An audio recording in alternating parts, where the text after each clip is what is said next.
I hope you've all had a magical Maybon and that the cold nights drawing in are putting you in a cosy mood, or if you're in Australia, the warmer air is coming your way and putting you in the mood for some summer sun. I haven't done anything on Witchy Wednesday for a while, a long while. There's many reasons for that. I've been very busy. I was sick and then I was busy and then I was sick and then I was busy and now I'm even busier. So I haven't had as much time to devote to it as I would have liked. And it is a hobby project, so that's both good and bad. I really need to devote more time to it, but the fact that I don't have time for my hobby projects simply means that work is going well. Shush, Jibs. I also ground to a bit of a halt with it, and I kind of came to the conclusion why sometime last week, and then Jude, can't remember her name, no, can't remember, sorry Jude, I will put a link to her video below. Jude did a video the other day on Books of Shadows and her take on it, and I didn't totally agree with absolutely everything she said, but she did make some very valid points that got me thinking. And that's, for me, that's what these kind of videos are all about. They're to make you think, they're not to tell you what to do. She classes her Book of Shadows very much as a learning tool. She puts things in that she wants to remember, but she doesn't put things in that she can just go up and look up anywhere. She puts things in that are personal to her. And I very much do the same.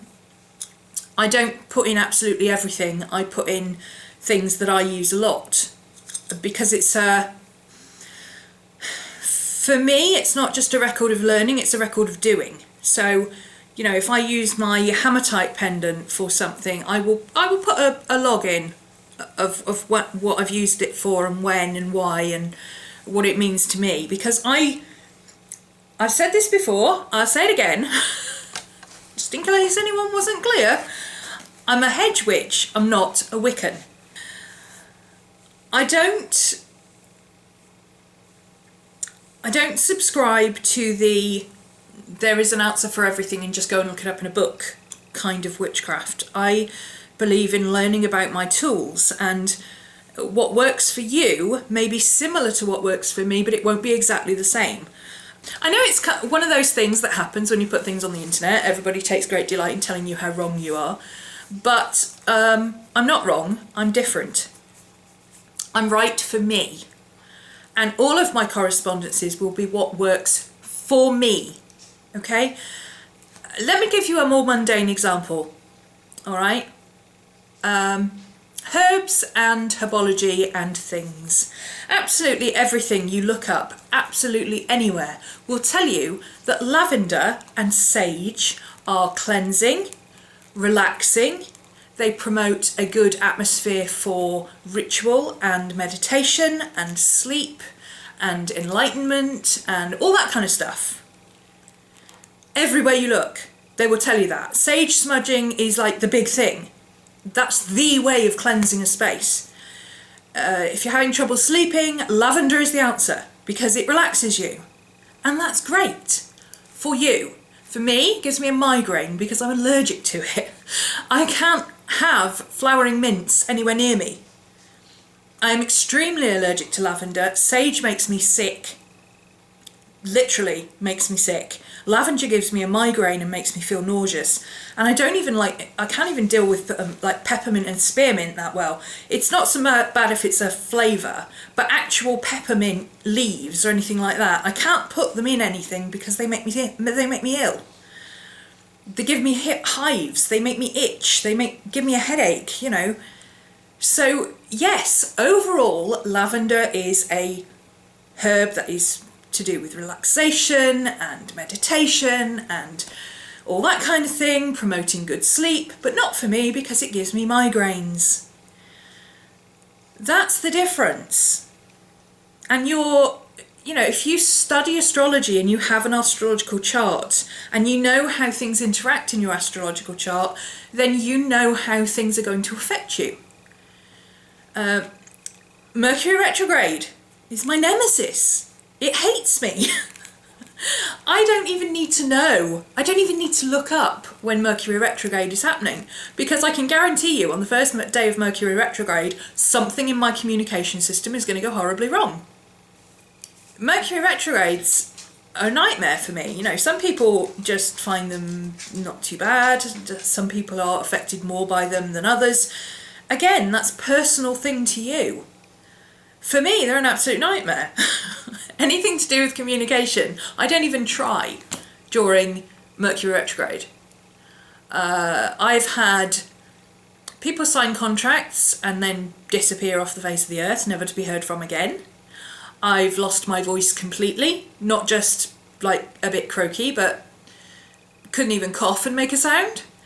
I've had my car suddenly die on the first day of Mercury retrograde, and then on the day after it was all over, suddenly they fixed it and it only cost £20, and it was this tiny little thing that needed fixing, but it took them all this time to find out what it was. I've had hard drives in 3 different computers blow up in quick succession within days of each other. Everything you could possibly imagine. Mercury retrograde kicks my backside when it comes to any form of communications. Why? Because my descendant is slap bang in the middle of Gemini, and my sun is slap bang on Mercury on a full moon. it's a no-brainer. It's always going to be the same. And the funny thing is, I noticed the pattern long before I started studying astrology. So, you know, there is something in it for me. And I'm not superstitious about it. You know, if things have got to be done, things have got to be done. But twice now I've had somebody sign a contract and then disappear off the face of the earth, never to be seen again. Both times was during a Mercury retrograde, so I won't be doing that again. I've had trips where I've gone abroad that have been awful because they were during a Mercury retrograde, so we'll never plan one of those again. And there's a Mercury retrograde coming up on the 4th of October, and oh yes, I will be launching all my classes long before that hits, because I like to use Mercury retrogrades for planning and introspection, so I will be hunkering down for most of October, just doing planning and you know, general art and stuff like that. I won't be doing anything to be communication for that. Well, I'll be doing Vlogtober, but that's not really communication.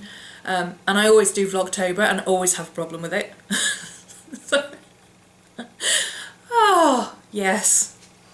Anyway, back to the subject. The point is that the kind of correspondences that I use are not generic correspondences. They are ones that pertain to me specifically. So if you're one of those people who takes great delight in, you know, messaging me to tell me that I'm doing it wrong, then zip it, okay? I've had that. Now, this is not aimed in any way at the people who are genuinely curious and genuinely asking questions. Yeah, I've had some really nice people. One girl had quite a lengthy discussion with me about the Wheel of the Year correspondences because she wanted to understand what I was doing, not because she wanted to tell me I was doing it wrong. She wanted to know why mine was different to hers. I've had people who genuinely want to understand why mine is different and how, and you know what that means for them.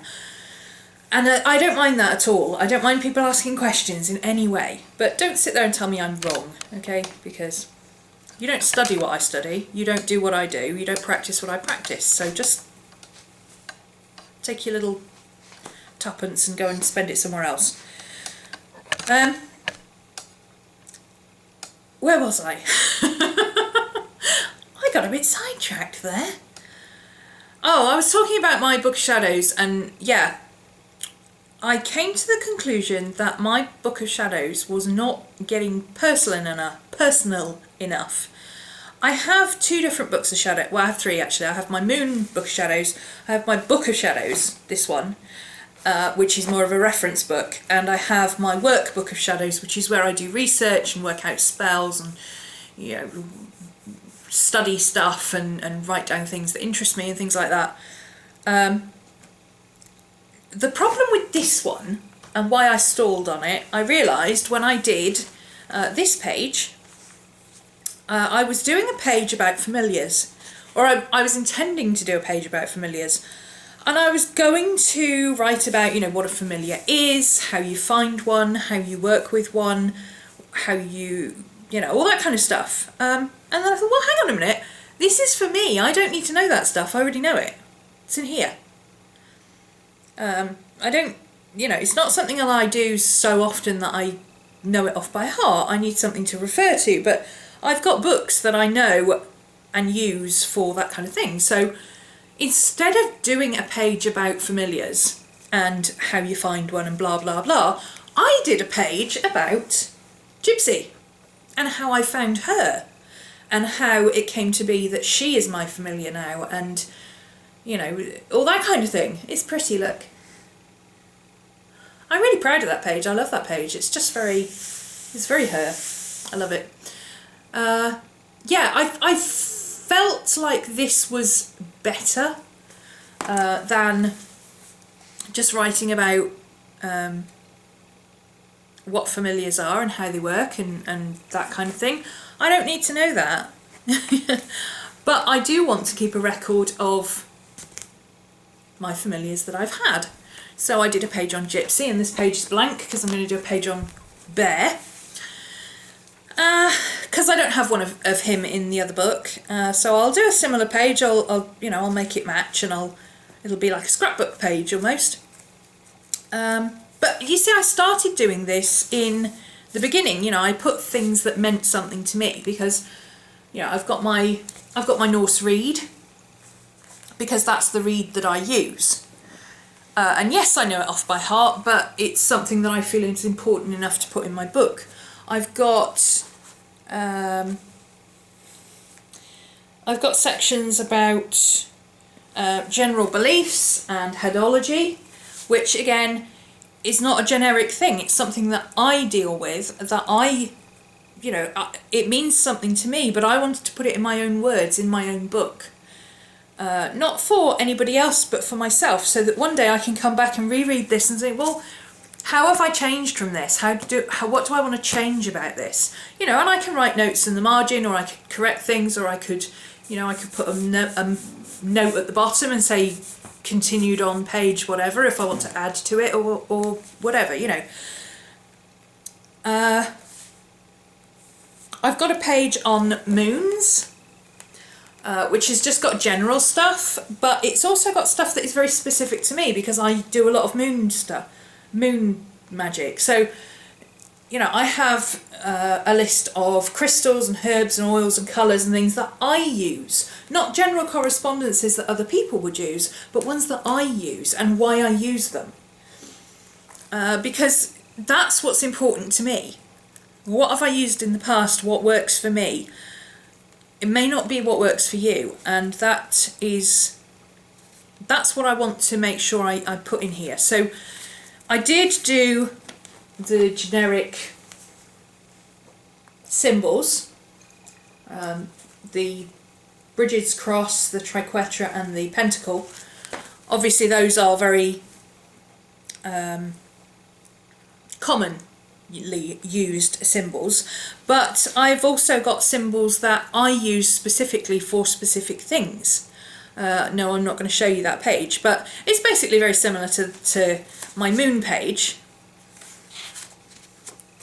It looks very similar to this, but it's got a lot of, like, I use the symbols for different things and write correspondences and stuff like that I have found work for me. So it's more of a memory jog and a journal than just a book where I write down stuff. I haven't got anything in this book so far that I have copied off anything else or out of another book. I have like my Wheel of the Year, that relates to me and only me. It wouldn't work for anybody else because those correspondences are what work for my birth chart. You know, I've got a section on candle magic, but it's only candle magic that I do. I know how to do candle magic. I don't need a page in my book that says, you know, this is what you do, this is how you do it, blah, blah, blah, blah, blah. But I do want to keep a record of what I've done and when I've done it and whether it worked or whether it didn't or whether I need to tweak it in another time or whatever. Yeah, I like to, like for instance with Mabon, I wanted to do a page in my book just to celebrate Mabon. I don't do rituals specifically because it's not a religious thing for me. I set up my altar and I use the colours and the correspondences and things like that, but it's more of a decorative thing for me, just to get into the mood and put myself in the mind frame of that time of year rather than anything else. You know, like people put up Christmas decorations, but they're not necessarily Christians. And, you know, I use it as a visual way of celebrating the year. But the way I really celebrate is to do artwork. So instead of, you know, doing a ritual, I lit my candles and I spent a couple of hours working in my book doing a page for Mabon, which was specific to this year with the new moon in Virgo at the same time and all that kind of thing. So that's what I want to do with it more. I want to turn it into more of a personal journal. Now that's going to make it difficult to do quite so many pages, and that's part of the reason I've had to stop and think about what I want to do, because I don't want to be showing personal stuff because it is a journal. But at the same time I want to be able to show you what I'm doing and, you know, maybe teach you a few techniques and things like that. So possibly a lot of what I'll be doing will be more kind of layout and drawing and decorative type stuff rather than the bits that go with it that I want to write down, if that makes sense. It's kind of hard to explain because it's in my head but I haven't got it down on paper yet. But you'll see as we go along. Anyway, I wanted to address that because I do think it's important that your Book of Shadows reflects you. I don't personally think that the craft is a generic thing where there's, you know, you pick a book and you use that and that's it. Again, that's my personal opinion. But, I think very much the whole point of solitary witchcraft is to follow your own path. And if you're just taking generic stuff that you've copied off the internet or printed out off the internet or photocopied out of a book and copying that into your Book of Shadows or sticking that into your Book of Shadows, then you're not really processing it. You're taking generic stuff and assuming it will work rather than processing it and looking at it and saying, well, does it work for me? Do I need to tweak this? Do I need to make it more personal to me? Do I need to change it? Do I need to add something to it to enhance it to make it work? Because and I think for me that's what I want my Book of Shadows to be. I want my Book of Shadows to be a kind of a journal of self-discovery and what works for me. And looking at my older book, that is kind of what I used to do with it, but just not in such an organised way. So yeah, I'm still intending to take some of the things out of my older book that I still use, that I still refer to, that are still valid, but I'm not going to just copy the whole book out or anything like that. That would be silly. I'd have two books exactly the same then, and that's pointless. But there are certain things in there that I think would be useful to have in this one, just for reference, because I want to be able to put my other one away and use this one when I want to do stuff. So yeah, that's where I'm up to with my Witchy Wednesday. I'd be interested to hear your thoughts on this, because obviously all of us work differently. All of us will have different thoughts on what our books are about and what they should be and what we want them to be and everything else. let me know what you think, I guess. And do, like I say, go and check out Jude's video below. I will put a link to that because it was very interesting. She brought up some very interesting comments, and she put it in a way that really makes you think about what you're doing and say, well, hang on a minute, what do I think about this? Which is always a good thing.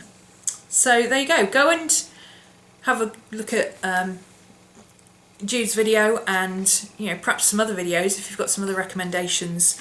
I know Four Queens did a video not so long ago about her various different books of shadows and how she uses them. That was very informative. So yeah, go and do some research and think about what you want and decide for yourself what's going to work for you. I mean, it might be that you are very new to things, and actually what you need is a book that lays out all the bits and pieces that you specifically want to know about, and the 4 or 5 crystals that you use, and the 4 or 5 incense or whatever that you want to use, and the thing that you want to concentrate on, whether it's tarot or candle magic or whatever. And you can use it as a study book, perhaps. That might be what you want, and just a place to log down all those bits and pieces that you find, and that's fine. Especially if you're a beginner, that might be useful for you. That's certainly how I started. But I think once you get a little bit more advanced, your book should be much more personal and much more of a journey and a journal, rather than just a book that you look things up in.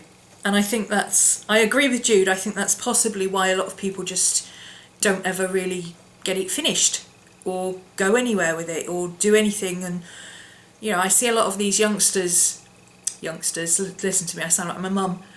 I see a lot of younger kids on YouTube talking about their book of shadows, and it's all about how it looks rather than content. But for me, that's a bit sad that it's all about how it looks. I personally think it should be more about content, and I don't think it matters how it looks. I am at the point now where I am lucky enough to be able to do content that fits my beliefs and what I want, and at the same time have the artistic ability to make it look pretty. But that doesn't mean that everybody's book has to look pretty, or that should be the premise of why you're making a book of shadows, or even any kind of spiritual book. That shouldn't be the premise of it. That should be